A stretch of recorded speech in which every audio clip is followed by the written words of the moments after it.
Fog Entertainment back with another tier list, and we're going to be ranking every villain in the Breaking Bad universe. We've got Breaking Bad, Better Call Saul, and El Camino for the two people that watched that. Let's be real, El Camino. We weren't the two of them. Well, we were, but it was 2 hours of fucking Fat Todd.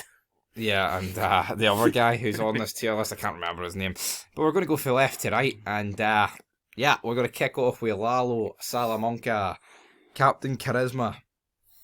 I'd say the best Salamanca. Wait, hold on here. I just noticed Heisenberg's on the list. I take it he's been considered an antagonist. Right, yeah. I don't know if I agree with that. Like, I mean, he's on the list. I guess by the end he is, isn't he? He poisoned Brock that no one gave a fuck. I mean, I thought it was great poisoning Brock, stupid wee bastard. You know what? I like Laszlo, but Lalo, not Laszlo, for fuck's sake. Lalo. Lalo Salamanca, not Laszlo Salamanca. I feel like he's just not really in enough yet. Like, I mean, come on. I don't think he plays a big enough part. I'd put him in the A category, but oh, he's not good. Like, yeah, I would never. I feel like if he had more screen time, he could be the best character. Like, but you know, villain wise, aye, yeah. Maybe season 6 of Better Call Saul. We can revisit this one day. You know, you get me? Aye, maybe I. Right. For now, it's an A. Next up, with Gus Fring. See, I like Gus Fring, but I think he's a bit overrated. Yeah. I mean, I would probably put my head on Lalo, like, but not by much. Seriously, I actually think depending on what happens in season 6, like, of Better Call Saul, I could very easily switch these two. Like, see with Gus, I like the whole. He can be like. I like the whole. He's like 2 different people, like the public and like then behind the scenes, but. He's at the same time, he may be 2 different people like that, but he's also like one-dimensional. Yeah, he doesn't really have a. I will kill your infant daughter. Like, where's the charisma? I mean, really there's nothing. I mean, like, compared to Don. And he works for essentially what's KFC. I mean, come on. Exactly. Yeah, it's Poundland KFC. Even though can someone that really works in KFC be in the GOAT category? I don't know. Exactly, but next up we've got the cousins. I think two boring bastards. Yeah, I would happily put these guys in. I'd go C, right? And I think I actually feel like I'm being generous. You know what? They have the look. They have everything. But yeah, they have everything, but everything. There's a few scenes where they give a look to somebody and it looks like a badass look, like, you know. But see the whole thing where they're fucking what's that all about? It reminded me of like Metal Gear Solid, where you'd crawl over the landmine to collect it.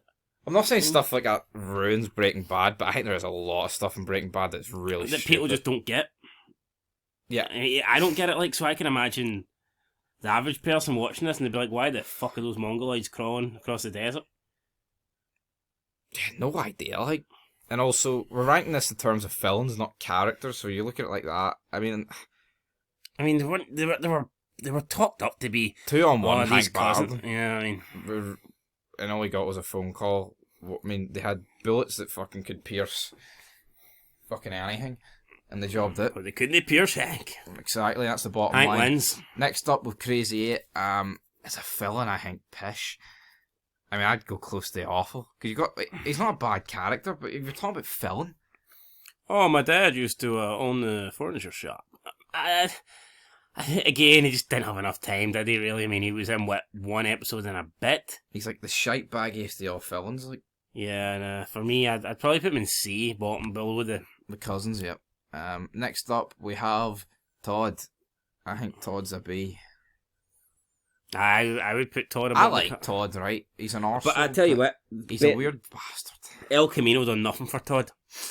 When he sung that song, it was pretty funny. I can't even remember the song, but when he sung that, yeah, he's like, see, bringing him back in that, and he just, it's supposed to be like a prequel, some of it, and he's just a fat bastard. Yeah. Made no sense. Next up with Balsa. Maybe top of C, I don't know. I'd probably put him behind the cousins. Like, what the fuck does he do? True. He actually does nothing. You know? Next up with Lydia, the only woman on this list. Unlikable character, but I guess that's what you're kind of going for. That's what they're going for. I mean, I'd probably say in front of the cousins. Like, yeah, I'd put her. I mean, the cousins have the look, but the fuck all, like. They're just two weirdos. I mean, She Lydia plays. didn't. She's not like integral part. Like She didn't. She didn't crawl through the fucking She desert. sort of plays a big role. Exactly. Next up we have. Don Eladio. That's his name. I forgot his name. There, I was like, who the fuck is this guy's name? Who's this fruit in the yellow shirt? I like Don Eladio, right? But he's in about 3 episodes. Yeah, just not. I mean, He's in more episodes in Better Call Saul than he is in.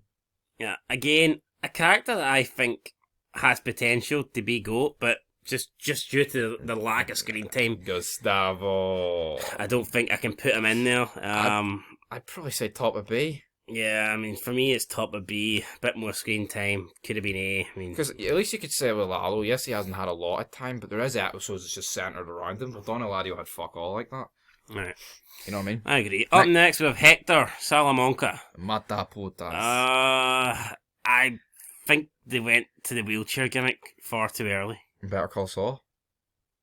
Well, I suppose, yeah. I mean, by the time you get the Breaking Bad, he's already in the wheelchair, but it's a pretty cool. Very early in Better Call Saul, actually, think about it. Can we actually just break something down here? I think it was a great season finale in Better Call Saul was Nacho giving this guy dodgy pills, and that was literally the finale. That's a pretty dead season finale. No, that's a pretty dead season finale, but I mean, I feel like because once he takes those pills, his character's basically just a guy that hits a bell and shits himself. I mean, that is essentially it. Now, you can get, there's the whole funny thing with him looking at Walter and Jesse, or him spelling out the thing for Hank, you know, like, fuck you or whatever, but... And he kills Gus. And he kills Gus. Well, it's a pretty big moment. But it's essentially just him looking and... ding, ding, ding, ding, So where's he ding, going, bottom of B or top of C or what? I would probably put him... I don't know. So, make a case for him, and I know. I mean, he's far more important to the story than like a Todd, but I don't know. But I don't know. Maybe in between Eladio and Todd? No, I think Todd sometimes pisses you off. Right, next up with this rat tail guy who basically built Jesse's prison, essentially, in Breaking Bad, where he was kept by the Nazis. Can't even remember. Remember they show up in El Camino in the house? I couldn't fucking tell you who And this they guy pretend is. to be cops. Awful. He kind of looks like The Rock in the mid-90s from here, doesn't he? Well, A wee bit, doesn't he? None of the star power of the Doesn't he a wee fucking bit? Rock guy. Well, Looks like Corporation Rock. if he was a tenth as good as the Rock, like he'd maybe be higher on this list, but he's not. Well, he's not as good as The Rock. Right, next up with Tuco. Is he as good as The Rock? Aye, fucking maybe better than the Rock. In my opinion, the best antagonist in the entire show. But again, just wasn't in that much, was he? Just didn't really get introduced to him towards the second half of season 1. Then you get him for an episode of season 2, and you know what? I would say he's my personal favourite, but again, just longevity doesn't really do much. It doesn't do much for his cause. Yeah, like, you know. is he as great as he was? You can't really be a greatest of all time if you're in like 4 episodes. No, it's just not possible. Like, I mean, And it's different if the 4 episodes you are completely focused on you, but even then, it's like seeing season 2, episode 1. Like, he's barely in it. He's in 4 episodes, but how many scenes is he in? Not that many. It's not like he is a pivotal part of the... His final episode, he's a pivotal part. But even Yeah. then, he's not a complete pivotal part. But the other 3 episodes, I mean, you've got him beating up Jesse, then you've got Walt in front of him, then you've got the whole junkyard meet, and then after that, you've got him showing up at his house, kidnapping him, taking him to Mexico, or wherever it was, with fucking Hector, and then the shootout with Hank, and that's it. I just covered it in about 10 seconds. Your whole Breaking Bad career, God. Anyway, though, he does appear in Better Call Saul as well. And Mike gets him arrested. Yeah, but no, doesn't. That's do what that. gets me, right? So Mike gets Tuco arrested. And is that him done for Better Call No, Saul? but listen, right? He gets Tuco arrested, right? And obviously Mike isn't introduced in Breaking Bad before Tuco dies and shit. But surely Tuco must be like, this old guy that works for fucking Gus just get me arrested. Yeah, I can't imagine that Tuco would just get out of jail and take that line down. Come on, look at the guy. And that's where I think this whole Breaking Bad bit, Uniface doesn't make sense. it doesn't. There's so much stuff that doesn't make sense. Like, Because it just... Kim's going to disappear, die, go, and Saul's not bothered by it. I don't think prequels work. For me, sequels are the way to go. Because see, prequels, it just doesn't make sense. It just, in my opinion, it really doesn't. Because it's just, you're having to This like. show's basically been created because that when Saul gets kidnapped by Walt and Jesse, he turns around and says, "It wasn't me, it was Ignacio," referring to Nacho, and then he mentions Lalo. I mean, it's like, fuck off. What? You know what I mean? But I just feel with prequels, like the writing's kind of limited to a certain extent. You know in Better Call Saul that Saul can't die, Yeah, like right? And you know that Gus can't die. You know Mike. that Tuco can't die. You know that Mike can't die. Anybody that is the cousins, later, Lydia, like you know, none of those people can Balsa, die. Crazy 8, literally everyone. Apart from Nacho and Kim and Lalo.